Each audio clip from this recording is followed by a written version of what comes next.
Surya sir மேல ஏன் இவ்வளவு வன்மம்? அவரு கேரக்டர் வைஸும் சரி, அவரு நம்ம மக்களுக்காக பண்றதும் சரி, படிப்புல ஹெல்ப் பண்றதும் சரி, ஆனா அவர் படம் வரும்போதெல்லாம் ஒவ்வொரு தடவையும் ஏன் இவ்வளவு ஹேட்டர்ஸ் இருக்காங்க?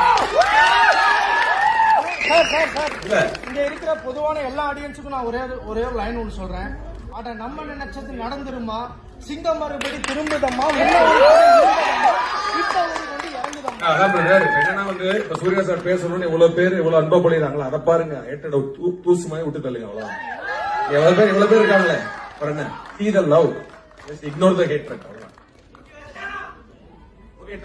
நீங்கள் பார்த்த இந்த வீடியோ தான் இப்போ சோஷியல் மீடியாவில் பார்த்தீங்கன்னா வைரல் ஆகிட்டு இருக்கு. ரீசெண்டாக கார்த்திக் சுப்புராஜ் ரெட்ரோ படத்தோட தேட்டர் விசிட்டுக்காக வந்து ஒரு தேட்டருக்கு போயிருக்காரு. அங்கே வந்து பார்த்தீங்கன்னா படம் முடிஞ்சிட்ட அப்புறமா ஆடியன்ஸ்ல இருந்து ஒருத்தர் கார்த்திக் சுப்புராஜை பார்த்து ஒரு கேள்வி கேட்டிருந்தாரு. சூர்யா சார் பார்த்தீங்கன்னா மக்களுக்கு நிறைய நல்லது பண்றாரு, நிறைய பேரை படிக்க வைக்கிறாரு. அப்படி இருந்தும் கூட சூர்யா சார் படம் ரிலீஸ் ஆகும்போது நிறைய பேர் பார்த்தீங்கன்னா அவர் மேல ஹேட்ரேட்டை வந்து காட்டிட்டு இருக்காங்க. அதை பத்தி உங்க கருத்து என்ன, ஏன் இந்த மாதிரி பண்ணிட்டு இருக்காங்க அப்படின்னு சொல்லிட்டு ரெட்ரோ படத்துல இருந்து தி ஒன் சாங்கையும் பாடியே காட்டினாரு. இதுக்கு கார்த்திக் சுப்புராஜ் என்ன பதில் சொல்லியிருந்தாருன்னா, சூர்யா சாருக்கு நிறைய பேருக்கு வந்து லவ் கொடுத்துட்டு இருக்காங்க, அதை பாருங்க, ஹேட்ரேட்டை வந்து இக்னோர் பண்ணுங்க அப்படின்னு வந்து கார்த்திக் சுப்புராஜ் சொல்லியிருந்தாரு. சூர்யா சார் மேல நிறைய பேர் அன்பு வச்சிருக்காங்க, அதை மட்டும் பாருங்க, மத்ததெல்லாம் இக்னோர் பண்ணிடுங்க, ஹேட்ரேட்டை இக்னோர் பண்ணிடுங்க அப்படின்னு கார்த்திக் சுப்புராஜ் சொல்லியிருந்தாரு. நீங்க இதை பத்தி நினைக்கிறீங்க அப்படின்னு கான்பால்ஸ் கான் பண்ணி வீடியோ பிடிச்சா லைக் பண்ணுங்க, ஷேர் பண்ணுங்க, மறக்காம வீட்டாக்கு சப்ஸ்கிரைப் பண்ணிட்டு அப்படி இந்த பெல் ஐக்கானையும் கிளிக் பண்ணுங்க.